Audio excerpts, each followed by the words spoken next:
The National Broadcasting Company presents Joel McCrea in Tales of the Texas Rangers.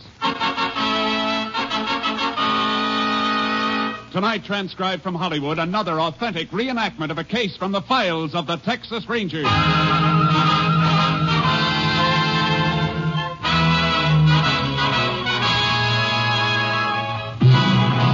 of the Texas Rangers, starring Joel McCrea as Ranger Jace Pearson. Texas, more than 260,000 square miles, and 50 men who make up the most famous and oldest law enforcement body in North America.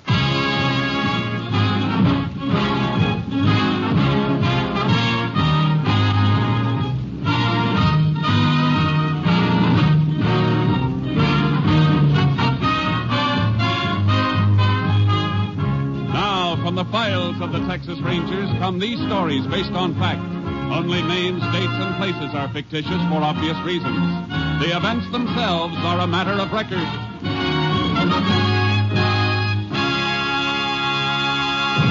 Case for tonight, dead giveaway.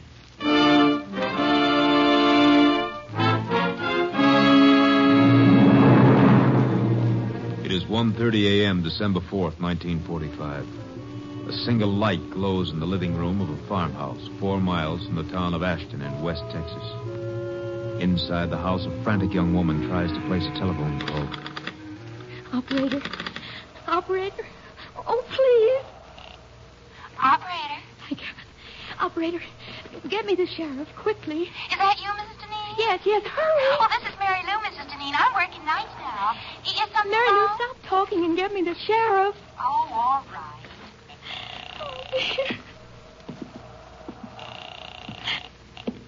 Sheriff Ross speaking. Sheriff, this is Mrs. Deneen.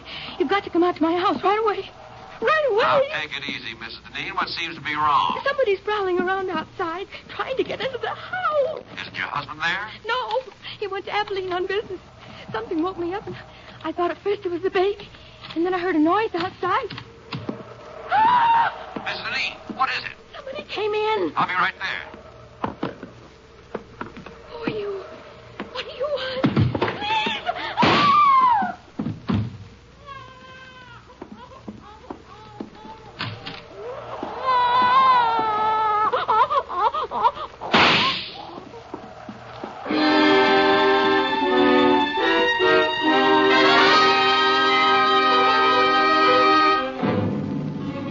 It took Sheriff Ross less than 15 minutes to get to the Deneen farm. But Mrs. Deneen and her 4-month-old baby were dead when he arrived. The sheriff called for the assistance of the Texas Rangers. Ranger Jace Pearson was assigned. Jace Pearson? Yeah, Sheriff. You got here right quick. Yeah, I was over the next county when your call came through. Well, I hope you got a little sleep, because you won't get much now. Better come in out of this cold. How long ago did it happen? About a half hour ago, 1:30. Mrs. Deneen called me, woke me up at home, said somebody was trying to bust in. Right in here, Jace. Shot right through the chest, huh? Yeah. She leave the phone hanging off the hook like that? I reckon so. Whoever broke in, they broke in just before I hung up. Nothing's been touched, Jace. I know. I had a time getting past your deputies down the main road. The phone operator's been buzzing everybody. We don't want half the county barging in here messing things up, so I blocked them all. Good. Where's the baby? In there, the front bedroom. You can look if you want to, Jace. It's a little more than I can take twice. How old? Only 4 months, Jace. Little girl. Where'd he break in? Side door, I'll show you. Where's the husband? Abilene, on business. I called the chief of police there. He's going to check the hotels and notify him. Now, here's the door. It was wide open. That's how I got in to open the front door. Lock doesn't seem to be broken. Must have been picked. Deneens keep much money around the house? As little or as much as most folks, I guess. But I don't think any's missing. There's Miss Deneen's purse on the kitchen table. Killer couldn't have missed that. You check it? Yeah, about $40 in it. It hasn't been touched. Motive wasn't robbery then, Sheriff. No. There's no sign of any other motive. But there's got to be one, Jace. Yeah. The toughest motive of all. Because it's the easiest hidden. Hate. The kind of hate the devil wouldn't hold.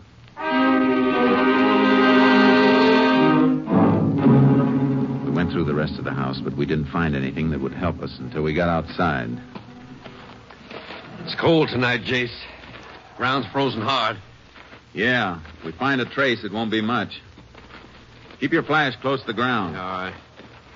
Why are you working back of the house here, away from the driveway? Because I think the killer came in from this direction, probably on foot. Why? Why, you said Mrs. Deneen told you she woke up when she heard somebody prowling around outside. Yeah? A horse or a car coming up the gravel road around front would have made even more noise. Woke her up sooner. Say, that's right. I heard your car coming from quite a ways off. That's why I was standing out in front to meet you when you drove up. Wait a minute. What is it, Jace? Piece of baling wire. Bent in the shape of a key. Well, that must be what he used to get in. Maybe. Or maybe that's what somebody wants us to think. Let's take another look at that door. Yeah. What makes you think the wire was planted there, Jace? I'll tell you better when we try it in the lock. Well, it beats me why a killer'd leave something deliberately. That's what makes me think something's wrong. Now, this wouldn't have been dropped so close to the house. And grab the door and hold it up high. You don't want to mess up any prints around the lock. You got it. Now, let's see how this wire fits. Yeah. Goes in perfect, Jace. Yeah. Watch when I turn it. Yeah. Hey, wire's just twisting. It'll keep on twisting. This wire isn't strong enough to turn the tumbler in the lock. Then how did the killer get in, Jace? If you ask me, Sheriff, I think he had a regular key.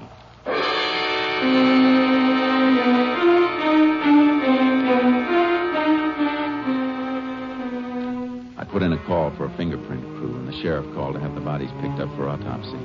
Then we went outside and started trailing again. We found a few directional traces, but they petered out in the darkness. Can't see anything at night on this ground, Jace.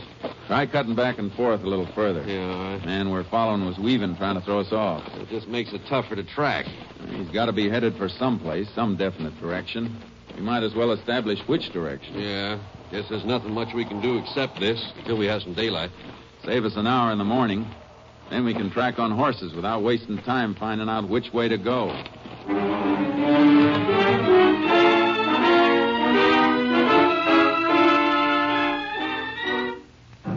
By sunup, we knew the killer's general direction had been west. The sheriff got his horse from town. I unloaded charcoal from the trailer, and we rode. He kept heading west, all right. But there's nothing out this way for miles once he got into those hills up ahead. Any kind of a road between here and the hills? Yeah, old wagon road just beyond the scrub on the rise we're coming to. Does it connect with a state road? It does, but nobody uses it. Maybe somebody did. Is it in good enough condition for a car to run through? Reckon it is. You figure he had a car waiting for him? Had to have a car or a horse staked out someplace. Come on. Let's make right for the road. Yeah. Wagon road lead to any other farm in the area? Used to lead to the old Mullen place, but that's burned out. Nobody living there anymore, huh? No, old folks dead. Young Ted Mullen moved away a couple of years ago. Oh, here's the road. Boy. Ooh, charcoal. Headed pretty straight last tracks we saw. Must have reached the road right near here. Yeah, we'll find some mark if he crossed it and kept going. Well, he didn't keep going. Look. Tire track. Had a car staked out all right. Turned the car around here to head back for the highway. Could have been somebody else waiting in the car for him. Maybe, but I don't think so. Look at the heel marks. Walked around to the driver's side of the car to get in. Yeah. And there's something else here, too. Dropped this cigarette butt and stepped on it. Yeah. Sure didn't smoke much of it. Didn't even burn down to the brand mark. Well, at least we know what brand he smokes. About all we do know, Jace. There won't be anything to follow at the main road. He sure won't leave a trail there. No. Mount up. Let's get back to the house.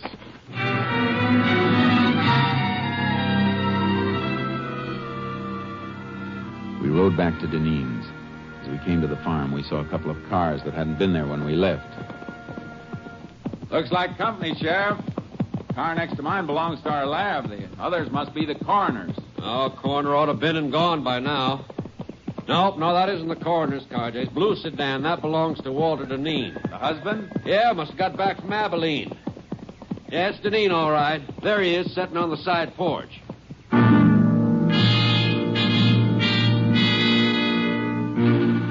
Walter Deneen's sat with his face buried in his hands until we dismounted and walked up to him. The lab crew was in the house looking for latent prints. Howdy, Walter. Oh. Howdy, Sheriff. Walter, I can't tell you how... Don't say anything, please. Ask me anything you like, but I don't want anybody else telling me how sorry they are. You better let me talk to him, Sheriff. Sure, Jace. Mr. Deneen, it'd help us a lot to know one thing. You or your family have any enemies? Enemies? Could there be an enemy as bad as this? We know the house wasn't robbed. Have you ever had any trouble with anybody, no matter how small it seemed? Now's the time to remember it. If there was anybody, I wouldn't tell you. I'd take care of it myself. That's no way to be, Walter. Don't go telling me how to act, Sheriff. You didn't come home to your house 10 minutes ago. You didn't find your wife and kid the way I found mine. Mr. Deneen, why don't you try to get a little rest? We'll talk to you later. Yeah, okay. Anything I can do, Walter, just holler. Yeah. You been able to think of anybody who might have had it in for him? Not a soul, Jace. Unless it was Ted Mullen. The one you told me about? Family that was burned out? Yeah. But, Jace, that was 5 years ago. But sometimes hate doesn't die with age. What happened? Old folks just got to brooding and died off after their house burned. Young Ted blamed Walter. Why? Windmill at the Mullen place was busted. They tried to borrow from Walter to get it fixed, but he turned them down. Ted said if the mill had been working, it would have pumped enough water for him to put the fire on. Young Mullen the kind to hold a grudge? Well, after 5 years, Jace. And he moved out a long time ago. Where? Who knows? Come on. I'll call my headquarters by radio. Maybe they can get a line on Mullen. All right. If they find out where he is, it won't do any harm to check on where he was last night. It won't hurt any. But I can't believe that a man after... Hey, hold it, Sheriff. Well, that's only Walter's car, Jace. What are you looking at? The design of the tire tread. Look at him. Oh, that may be. It's the same design we saw in the dirt road where the killer picked up a car to make his getaway. But, Jace, that was hard ground. Could barely see the tread. And tires like that are standard on lots of cars. Yeah, I know. Just the same, I want to look this car over. Left his ignition keys in. You going to start it? No, just want to take a look at the dash. He said he got back from Abilene 10 minutes ago, didn't he? That's what he said. Take a look at that temperature gauge. Let me see. Register's cold. Yeah. Only it should be pretty warm if he finished a drive of a couple of 100 miles just 10 minutes ago. Could have dropped back, Jace. Not in 10 minutes, Sheriff. It's a cold morning, but not that cold. Well... I want to talk to Deneen again. You see something else? I sure do. Look at this on the frame of the door. Service station lubrication sticker. Yeah. Dated December 2nd, day before yesterday. 18,412 miles. The mileage on the dash shows he's driven less than 200 miles since then. He couldn't have been in Abilene. Well, wait a minute, Jace. I admit that looks funny, but the man we were chasing, he ground out a cigarette, remember? Well, what about it? I've known Walter since he was a boy, Jace. He don't smoke. Sheriff! Oh, Mary Lou Simmons, phone operator. Who let you in, Mary Lou? I told the deputy I put Mrs. Deneen's call through to you last night. He thought you might want to talk to me.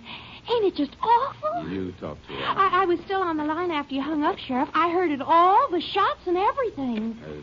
You hear any voice beside Mrs. Deneen? No, I just heard her say, "Who are you? What do you want?" And then the shots. That was all.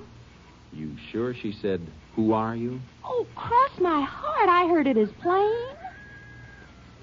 Guess you don't want to talk to Walter now, do you, Jace? No, I guess not.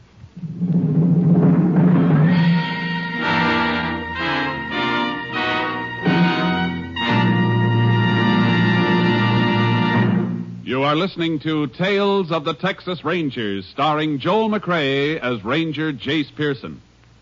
And now we continue with tonight's case, Dead Giveaway, an authentic story from the files of the Texas Rangers. I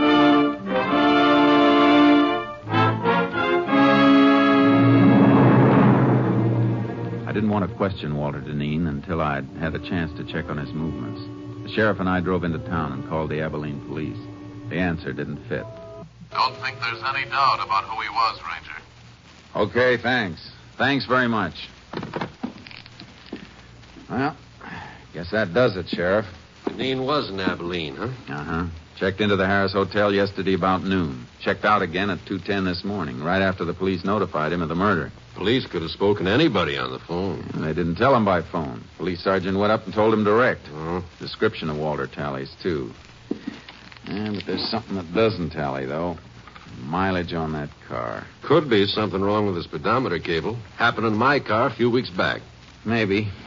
And I'll be back sometime tomorrow. Where you going, Jace? Abilene.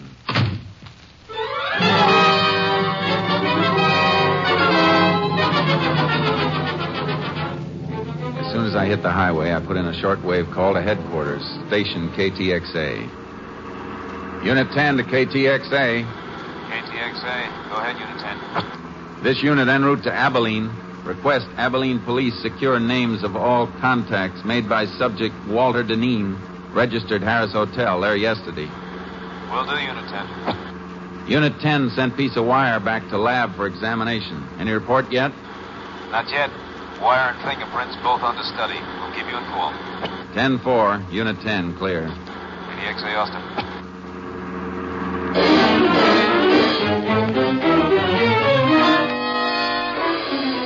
When I reached Abilene, I got a complete rundown on Walter Deneen's activities. It was too complete. Like he was making sure his time in the city would be accounted for. One of the people who'd seen him was his attorney. Why, yes, Ranger. Mr. Deneen spent several hours with me yesterday afternoon. We had dinner together last night. Went to the theater. What'd he come to see you about? Well, some investments. He's been doing a little speculating cotton. Good or bad? Well, it's client business, and I don't think I have the right to discuss it. I can find out by checking with the exchange. I'm just asking you to save time. All right. His losses have been rather heavy. More than he could afford? Much more. He carry much insurance on his wife and child? A normal amount, nothing large. All right, thanks. One more thing. Are you sure Deneen doesn't benefit financially by his wife's death? Ranger, he couldn't have gotten back to Ashton by 1:30 last night after we'd been out. That isn't what I asked. Well, Mrs. Deneen had a good bit of money in her own right. In case of her death, though, she had it tied up in trust for the child. But the child is dead, too. What happens now? Well, in that case, the entire estate will probably go to Mr. Deneen.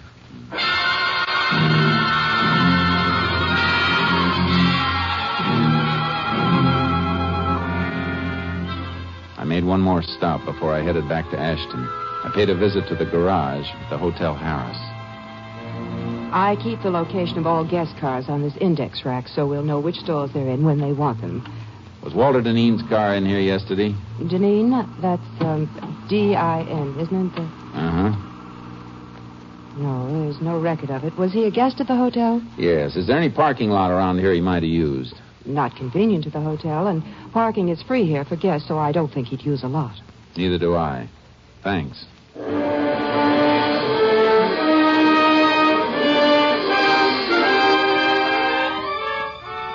Before I left Abilene, I called my headquarters. They had a report. No strange prints had been found in Deneen's house. The wire key looked like a plant. I hung up and made another call to Sheriff Ross.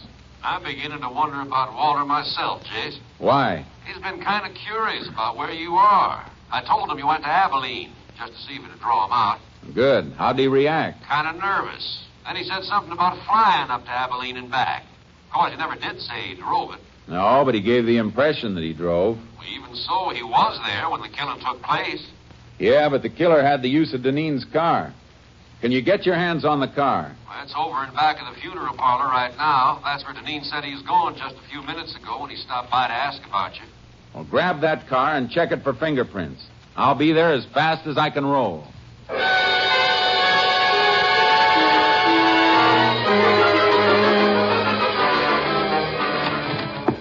Oh, howdy, Jay. Car all worked over, Sheriff? Yeah, ought to have reports on the prints soon. Send them to Austin. Find any strangers? Quite a few of one set that weren't Deneen's. If they belong to a professional killer, there's a good chance he'll have a record. Where's Deneen? My deputies are out looking for him. Why?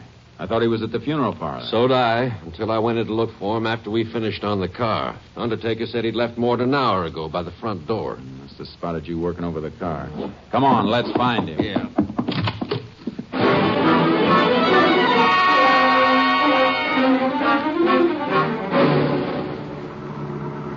Not at the house, not any place in town. Where could he be if he hasn't run out? Trying to cover up for a couple of mistakes? He won't run, not yet. Why? Because his alibi is airtight. We can shake it, but unless we find the killer he hired, we can't shake it enough. He took a big gamble, and he's got too much at stake to run off. His wife's money? How'd you know about that? Just thinking back. A little late. Folks knew Mrs. Deneen's family left her well off. Walter married her not long after they passed on. A lot of people thought the money had something to do with it. Wish you'd remembered that sooner. Well, Jace, they seemed close. And then there's the baby. Baby was just something extra that got in Deneen's way. Oh. Never gotten any of the money if... KTXA to Unit 10. Maybe a report on the prince. Unit 10. Go ahead, KTXA. Have a report on prints lifted from car in Ashton, Texas. One set identified as belonging to Joe Crofton. Joe Crofton. Any line on his whereabouts? Finished serving parole 4 months ago. Last address known to parole office was shack located western slope of Casket Mountain. 10-4. Unit 10, clear. KTXA Austin. Crofton must be the killer then, Jace. I'll bet on it. How far to Casket Mountain? About 20 miles, then turn south another 5. After that, well, we'll need horses if he's far up. Should have brought your horse along the trailer with charcoal. I can borrow one. Crofton's going to be tough to take. You sound like you know him. I wrote the ticket for his last trip to Huntsville 6 years ago. That was murder, too, but he copped out with a manslaughter plea. Better not take any chances, Jace. If he starts shooting, we'll have to toss it back dead center. No. We got to take him alive. He'll talk to keep from burning once we get him. Yeah, I see.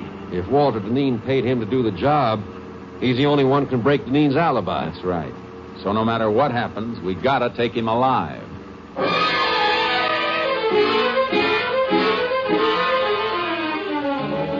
Crofton's cabin was up, all right. Way up. The sheriff borrowed a horse from the man who directed us. Quite a climb, Jace. Well, not so bad following this wash, though. Suppose he isn't there. I got a hunch he will be. I don't think Deneen had enough money to pay for this killing. He was almost broke. You mean he planned to pay off out of his wife's money when he got it? Yeah. Wonder how Walter arranged for him to get the car that night. Not much to arrange. Left it near the airport with the keys in it. Crofton brought it back and left it in the same spot. Probably left the house key for him, too. Glove compartment, maybe. Yeah. With the airport 40 miles from Ashton, nobody recognized the car or a strange driver. Come in at night, used an abandoned road. Sheriff, look. Huh? Hey, another horse left tracks in here, too. Yeah. And they're fresh. Ooh, boy. That must be Crofton's horse. No. The rider was taking the rough way. Just cut into the wash here to find a better trail. Crofton lives up here. He'd know the best trail. Who else would be coming up here? Deneen, to shut him up.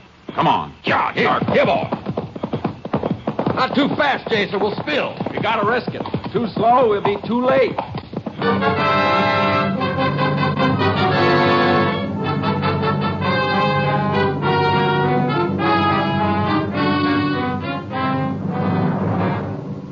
We reached the shack and crept up on it. There was no horse around and no sign of life. Tried to draw fire by showing ourselves, but none came. We had to go in. All right. Hold your gun ready, Sheriff.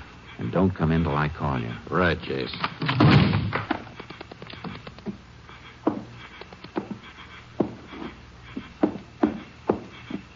All right, Sheriff. Come in. Nobody here, huh? Oh, wait a... Oh. That Crofton? Yeah, that's him. Deneen got here first. Jace, this fella looks like he shot himself. Gun's in his own hand. Now, what's his paper beside him? Let's see. Jace, he did kill himself. This note says so. Confesses the murders, too. Sure it does. But Walter Deneen wrote that. And that note's gonna hang him. How do you know? You ever seen Deneen's writing? No, but I've seen Crofton's before. He signed his name with an X. Prison records show he's illiterate. Never could read or write. Come on, Sheriff. Gonna put out a pickup for Deneen? We'll pick him up ourselves. He can't be far off. But if he'd headed back down the wash, we'd have passed him on our way up. He must be going across the top of the mountain to go down the other side. Come on. Yeah.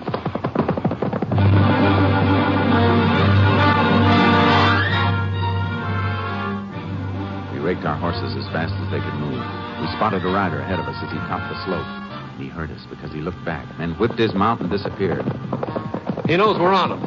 Got about 300 yards. We'll get him. Keep pounding leather. Yeah. We're coming to the top now. Keep low in the saddle. Watch out for an ambush. There he is. Don't go down too fast, Sheriff. Your horse will tumble to the downgrade. Deneen was pressing too hard, Jace. He fell. Look. Yeah, he scrambled behind the rocks. Whoa, Charco. Pull out, Sheriff. Who? Hit the dirt. Let your horse go. Go on, Charco. Go on. He's down under that rock shelf. Perfect cover. Not too perfect. Bullets will ricochet back from that ledge behind him. See that dent in the ledge? Yeah. Draw your gun and we'll empty it on him. Hit right below the dent. Right. All right. Let's hope for a billiard shot. Start firing. I'm hit! Stop it! I'm bleeding! Throw your gun out, Deneen. All right. Don't shoot anymore. Here it is. Okay, Sheriff. Let's take him.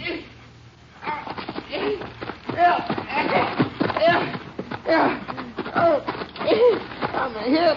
And I was sorry for you, Walter, up until a few hours ago. You gotta get me to a doctor. You're not hurt badly. We'll get you to a doctor. All I want to know is how you met Crofton. Come on, Walter, talk up. I saw his picture in the paper when he got out of jail. I made a deal with him a couple of months ago. Yeah. A deal to wipe out your own wife and kid. Oh. Must be great to be as brave as you are. Get up, Deneen. You got a long way to go.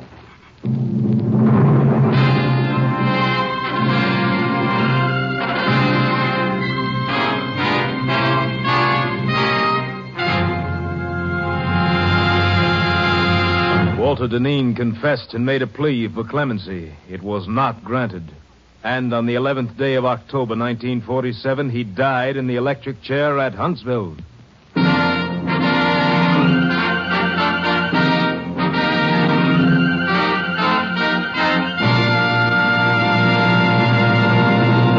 And now, here again is the star of our show, Joel McCrea, with another interesting anecdote about the Texas Rangers. When the Allies invaded Normandy in World War II, they got an idea as to how far the fame of the Texas Rangers had spread.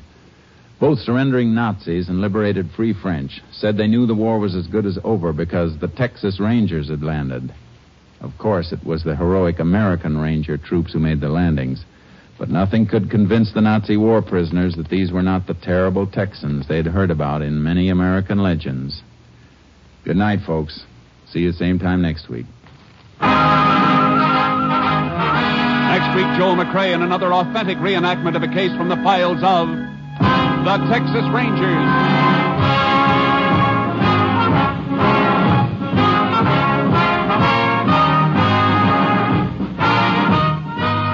Joel McCrea is currently seen starring in the Universal International Technicolor production Saddle Tramp.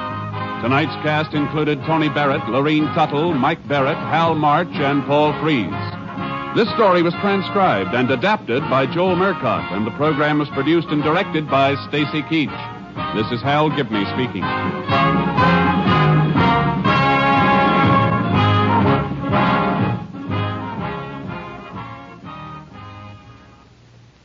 3 chimes mean good times on NBC. Monday means music, fine music on NBC. Listen tomorrow for these great musical programs, the NBC Symphony and the Band of America.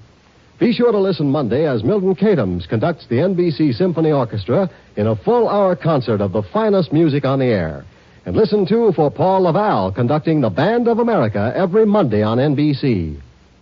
Phil Harris reminding you that next it's Theater Guild on NBC.